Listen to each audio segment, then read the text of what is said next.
지금도 우리에게 기적을 베푸시는 하나님, 지금도 우리에게 기적을 베푸시는 예수님. 시작. 지금도 우리에게 기적을 베푸시는 예수님. 하나님의 기적은 하나님을 믿는 사람들에게 지속적으로, 계속적으로 나타납니다. 자, 오늘 본문의 말씀을 따라서 가면 예수님은 이제 가나안 여인을 만나셨던 두로 지방, 시돈 지방을 떠나셔서 거리가 상당히 먼 그런 갈릴리 호수까지 다시 이제 돌아오셨습니다. 물론 걸어오셨죠. 그때 당시에는 뭐 특별히 교통수단이 없기 때문에 주로 걸어 다니셨습니다. 그런데 이 같은 장면에 마가복음 7장 31절에 보면 주님은 이때 이방 땅인 데가볼리 지방을 통과하여 갈릴리 호수에 이르셨다, 이렇게 기록되어 있습니다.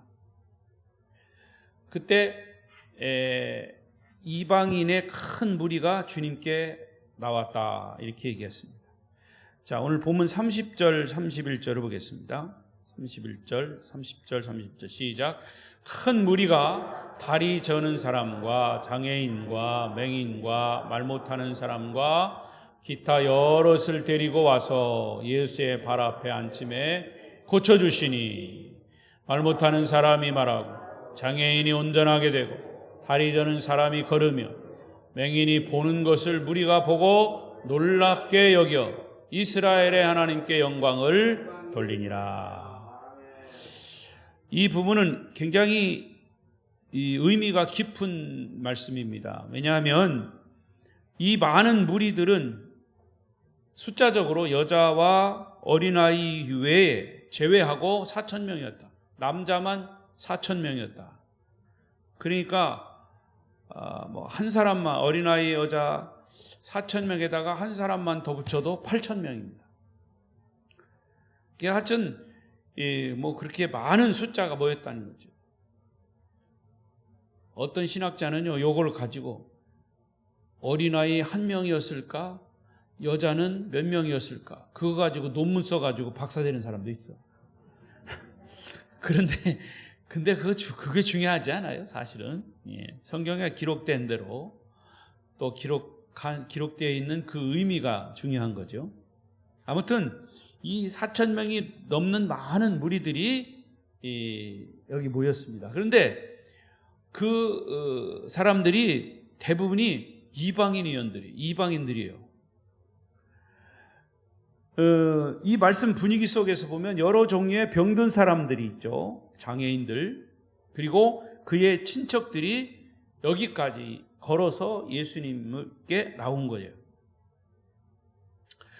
여러분 상상해 보십시오. 4,000명이 훨씬 넘는 수많은 사람들이 왜 이렇게 먼 길을 마다하지 않고 예수님께 나왔을까요?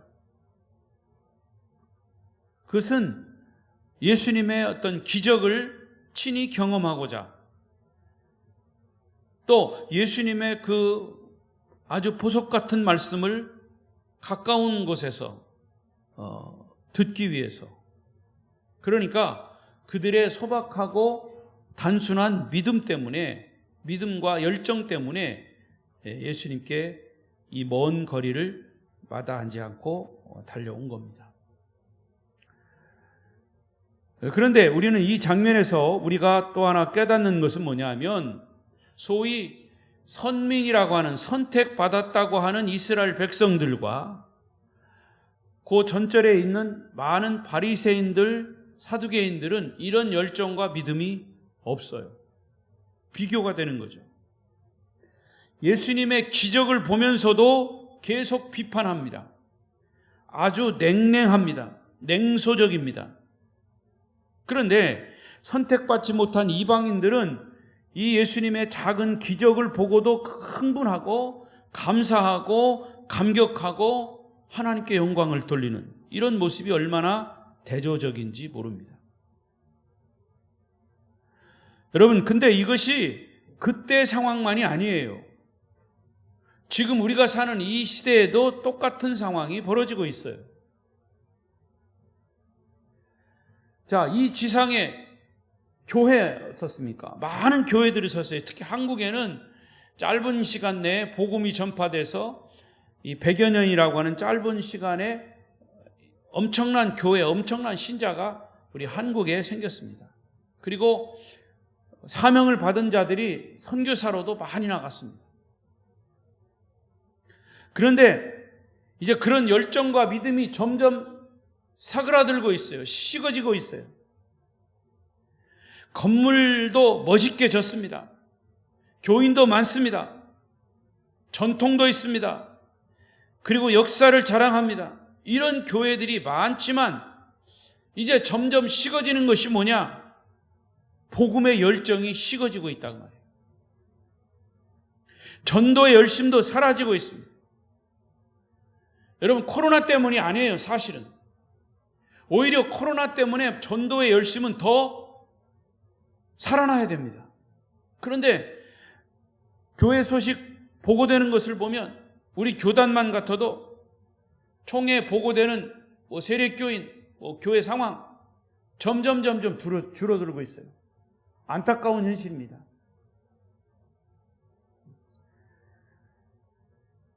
건물도 잘 지어져 있고 전통, 역사 이런 것들이 자랑할 만하지만 정작 있어야 할 복음의 열정과 전도, 이것이 사라지고 있다는 것은 틀림없는 문제가 아닐 수가 없어요. 물론 다는 아닙니다. 건물도 있고 교인도, 교회 역사와 전통도 별로 내놓을 것이 없지만 복음으로 사로잡힌 성도들도 있습니다.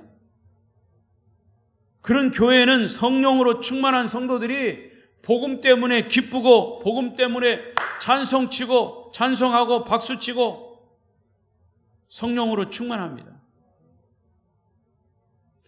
이런 대조적인 차이가 무엇 때문일까요?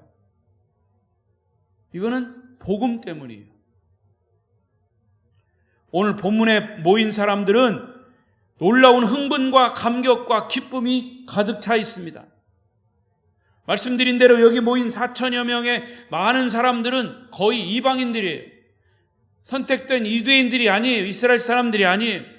그리고 장애인들이에요. 불구자, 소경, 벙어리, 각종 병자들이라 그랬어요.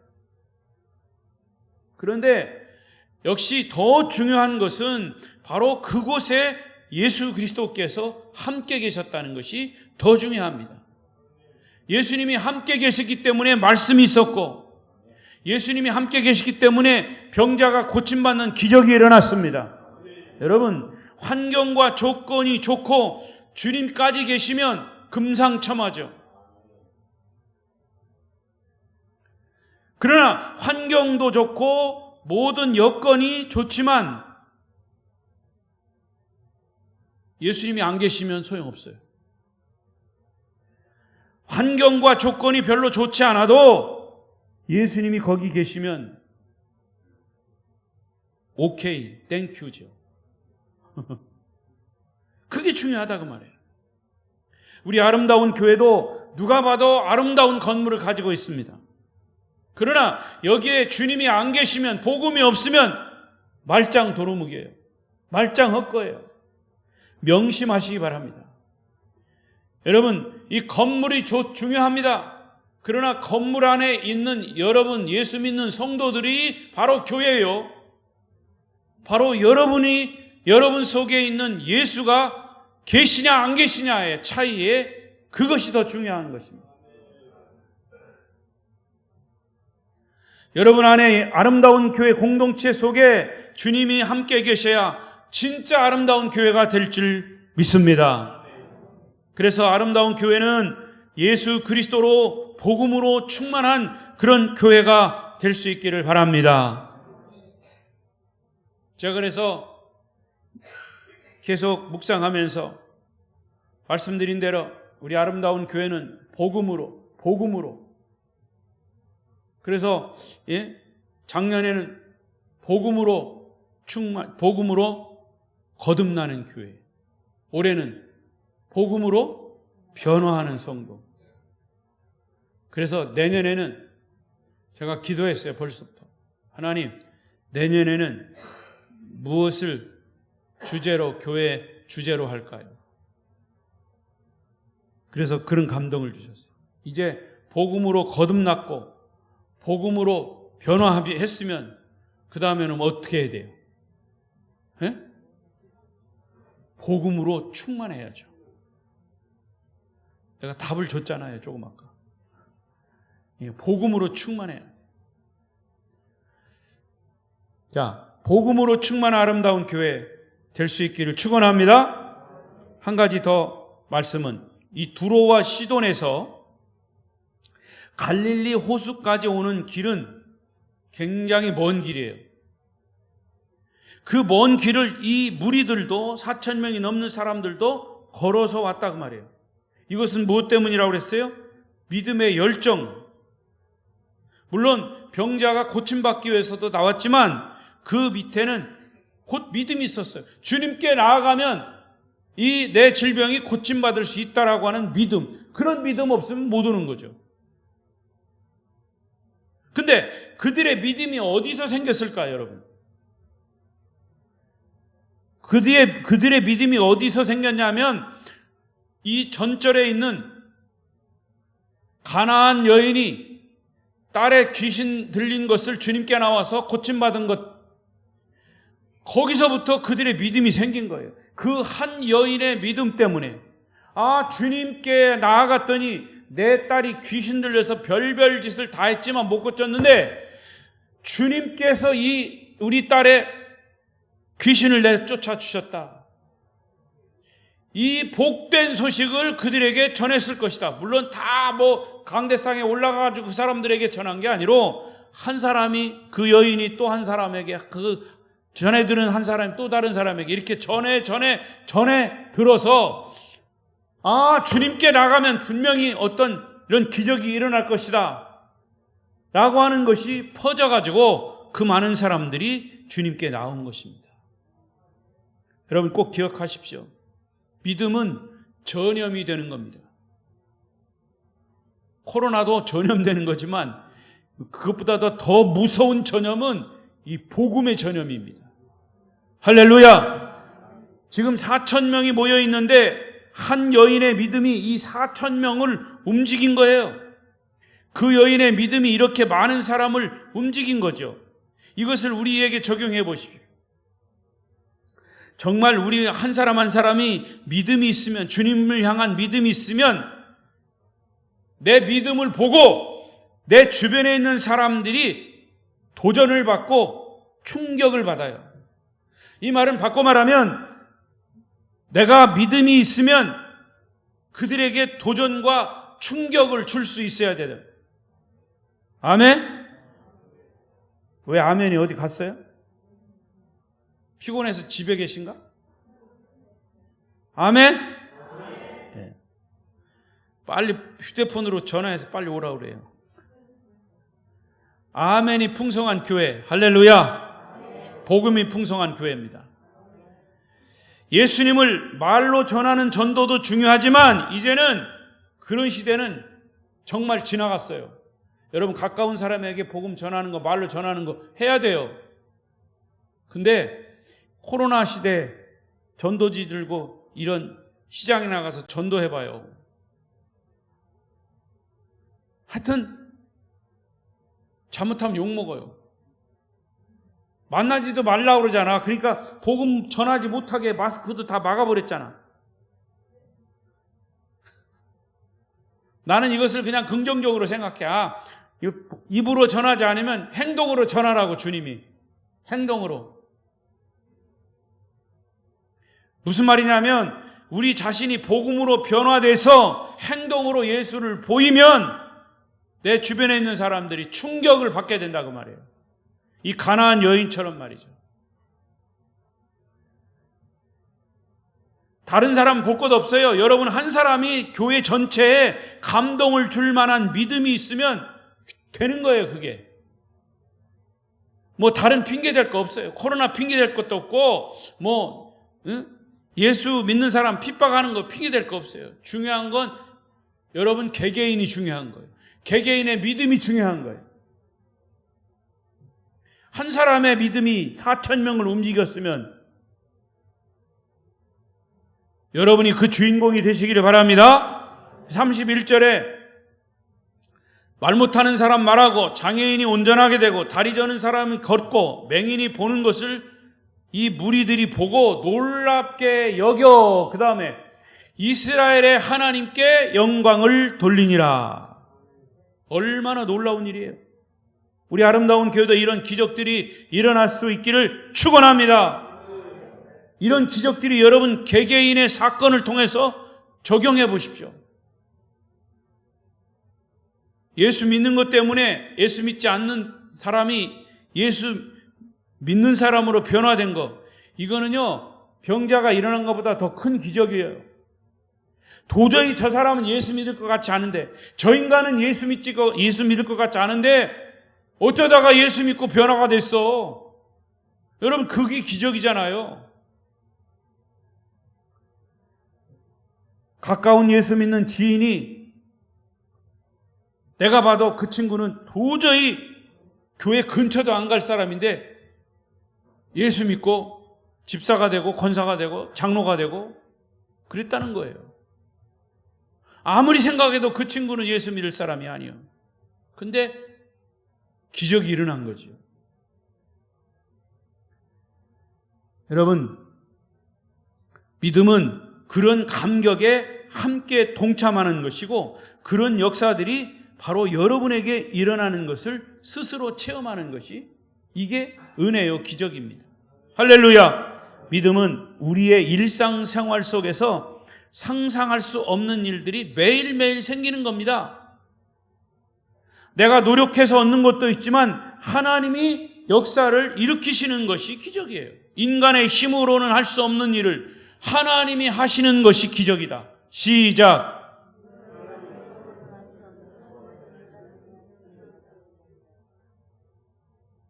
끄트머리 가니까 무슨 소리인가 못 알아듣겠는데. 인간이 할 수 없는 것을 하나님이 하시는 일이 기적이다. 시작. 그런데 꼭 여러분들이 눈에 보여야 안진뱅이가 일어나고 맹인이 눈을 번쩍번쩍 뜨고 이렇게 눈에 보여야 그게 기적이 아니고 사실은 우리의 살아가는 그 삶 자체가 기적이에요. 여러분이 오늘 자고 내일 일어나면 그게 기적이요. 왜? 수많은 사람 중에 오늘 자고 내일 일어날 것을 믿었는데 못 일어난 사람도 많아. 그래서 저기 공동묘지 가는 사람도 많아. 그게 기적이라 그 말이에요. 여러분 그런 것을 생각해야죠. 나는 예수 도저히 안 믿을 것 같았는데 예수 믿은 것이 기적이고, 예? 일상적인 생활 삶에서 경험하는 것이 하나님의 기적이요 역사다 그 말이에요. 내 힘으로는 저 인간은 도저히 사랑할 수 없는데 하나님이 사랑할 수 있는 힘을 주셔서 사랑하는 게 기적이에요. 아멘. 자, 여기 모인 무리들은 갈릴리 호숫가에서 이런 기적을 체험하고 있습니다. 이런 영적인 체험이 직접이든 간접이든 하나님의 살아계심을 믿는 자들은 이렇게 하나님의 살아계심을 간증할 수 있어야 된다. 이들은 이런 기적을 보고 하나님께 감사와 찬양과 영광을 돌렸다 그랬어요. 근데 여러분 여기 보시면 31절 보면 무리가 보고 놀랍게 여겨 누구께? 정확하게. 여기 보시고 답을 얘기하세요. 누구께? 이스라엘의 하나님께 영광을 돌렸다. 여기 이스라엘의 하나님께 영광을 돌렸다는 말은 중요한 말이에요. 그냥 하나님께 영광을 돌릴 수도 있는데 이스라엘의 하나님이라고 하는 표현을 썼어요. 이렇게 표현한 이유는 거기에 누가 많이 모였다고 그랬어요? 이방인들이 많이 모였어요. 이방인들은요 하나님을 하나님이라고 함부로 부를 수가 없어요. 그러니까 이방인들이 하나님을 뭐라고 부르냐면 이스라엘 사람들의 하나님이다 이렇게 부른 거예요. 쉽게 말하면 우리는 하나님 믿고 하나님 믿지 않는 친구가 있는데 그들이 어찌하다가 우리가 하나님 믿는 것을 알고 하나님이 정말 기적적인 일을 믿는 사람을 통해서 나타나셨어. 그들이 볼 때, 야, 네가 믿는 하나님이 정말 살아있구나, 이렇게 얘기할 수 있잖아요. 네가 믿는 하나님. 바로 그 말이에요. 이방인들이 주님께서 베푸시는 기적을 보고, 아, 이스라엘의 하나님께 영광을 돌렸다고 고백한 거예요. 그러나 사실은 하나님은 이스라엘 백성들만, 선민인 이스라엘 백성들만 사랑하시는 것은 아니에요. 이방인 여인인 가나안 여인도 예수님이 그 딸의 귀신을 곧 쫓아주셨죠. 두로와 시돈 지방의 사람들도 사랑하셨죠. 거기서 복음도 전하셨어요. 그리고 저와 여러분까지도 이방인이지만 복음 때문에 우리가 복음을 듣고 받아들여서 하나님의 사랑을 깨닫고 저와 여러분도 주님이 지금까지 사랑하시는 줄로 믿습니다. 자, 그 증거가 다음 절에 나와요. 그게 본문 32절부터 38절까지인데 다 읽지 않겠습니다. 소위 칠병이어의 기적이에요. 이 사건은 오병이어의 사건과 아주 비슷한 기적의 사건이죠. 이 무리들은 주님 말씀에 충격을 받고 오병이어의 기적을 보고 충격받고 주님 따라왔어요. 특히 이방인들이 많이 왔어요. 근데 이 사람들도 사흘 동안 아무것도 먹지 않고 주님 말씀만 들은 상황이에요. 그래서 주님은 사흘을 굶고 있는 무리들에게 양식을, 먹을 양식을 제공하시고 싶으셨던 거죠. 그러나 지금 광야하고 이 많은 사람들을 현실적으로 밥을 먹일 수 있다는 것은 불가능한 일이에요. 4,000명 이상이나 되는 이 많은 무리들이 먹을 음식을 어디서 구합니까? 오병이어의 사건과 비슷하죠. 여러분, 이 말씀 역시 지금 우리도 어떤 경우는 불가능한 일들이 가득 차 있어요. 사면 초가의 경우가 지금 더 많이 있어요. 코로나 때문에도 더 그렇습니다.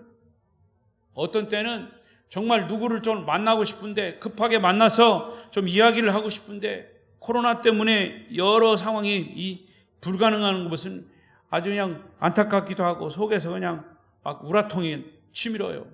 왜 세상이 이렇게 됐는지. 예?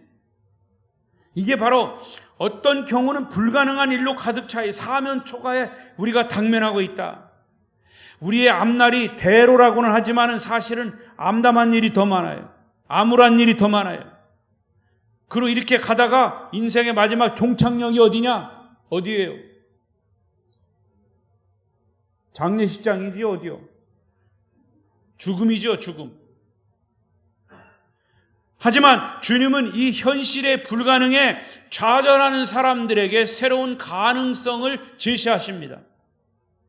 그래서 무리들을 불쌍히 여기시는 주님은 야, 너희에게 떡이 몇 개가 있느냐? 이렇게 물으셨어요. 떡 7개와 작은 생선 2마리밖에 없습니다. 그것 가지고 주님은 4,000명을 먹이고도 7 광주리를 남기시는 기적이 오늘 본문의 칠병이어의 기적입니다. 그런데 마태복음 16장 9절부터 10절에 예수님이 이 오병이어의 사건과 칠병이어의 사건을 이렇게 비교하시면서 설명하셨어요. 시작. 너희가 아직도 깨닫지 못하느냐?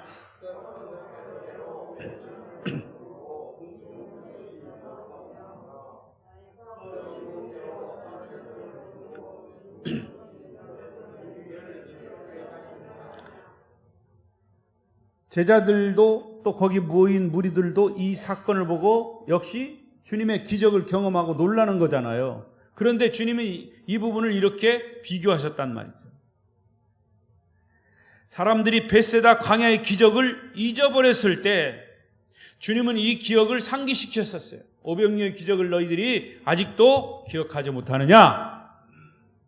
근데 재밌는 거는요, 캔멜 몰간이라고 하는 성서학자는 이 이 마태복음 16장을 연구하면서 이런 해석을 하고 있어요.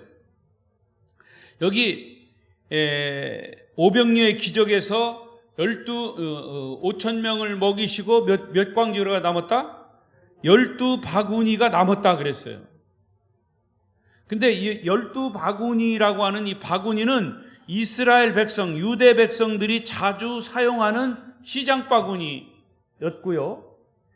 이 칠병녀의 이 사건에서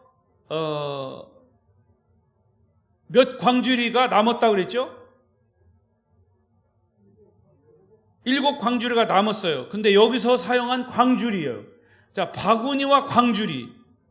우리가 그냥 지나칠 수 있는 단어인데 실제 언어에 보면 이 뒤에 나오는 칠병녀의 광주리는 유대인들이 아닌 이방인들이 장사할 때 사용하는 바구니보다 조금 더 큰 그릇이었다 이렇게 설명합니다. 그러니까 오병이어의 사건은 유대인들을 위한 기적이고 칠병녀의 기적은 이방인들의 기적이다 이렇게 설명하는 거죠. 저는 그 말씀에 충분히 동의를 합니다. 그러니까 예수님은 이방인도 기적을 베푸시며 사랑하셨고 유대인도 기적을 베푸시며 사랑하셨다라고 하는 그런 부분을 나타내기 위한 것이다. 그러니까 주님의 사랑의 관점에서 보면 모든 인류에게 구원을 베푸시고 기적도 베푸시는 우리의 구세주이심을 표현하는 것이다. 할렐루야. 이제 마지막 부분을 정리해 보겠습니다. 예수님께서 병자를 고쳐주실 뿐만 아니라 육신의 배고픔을 채워주실 때에 기적의 동기가 있어요. 왜 그런 기적을 베푸시느냐? 32절에 보세요. 32절에 나옵니다. 32절 시작. 예수께서 제자들을 불러 이르시되 내가 무리를 불쌍히 여기노라. 그들이 나와 함께 있은지 이미 사흘임에 먹을 것이 없도다. 길에서 기진할까 하여 굶겨 보내지 못하겠노라. 자, 이 말씀 속에 주님이 기적을 베푸신 동기가 두 가지입니다. 첫째는 그들의 믿음이에요. 이 무리들이 여기 앉아 있는 상황, 먼 길을 주님께 나온 그런 상황, 이 모든 것을 종합해 보면 그들의 그 열정적 주님을 향한 믿음 때문에 병도 고침받고 믿음 때문에 기적도 경험했고, 그리고 또 하나는 뭐냐? 주님이 우리를 불쌍히 여기신 것이다. 그래서 그들에게 기적을 일으키신 것이다. 자, 이것을 우리에게, 여러분에게 적용하면 돼요. 여러분이 주님을 향한 얼마만큼의 믿음이 있느냐? 그 믿음을 보고 주님이 우리를 불쌍히 여기시면 기적은 일어나는 거예요. 아멘? 아멘이 왔다가 벌써 갔어요? 아멘? 여러분, 우리의 믿음 때문에 주님의 기적이 일어난단 말이에요. 내 믿음대로 되리라 그랬잖아요. 근데 내가 이 믿음의 열정을 가지면 주님이 우리를 보시고, 야,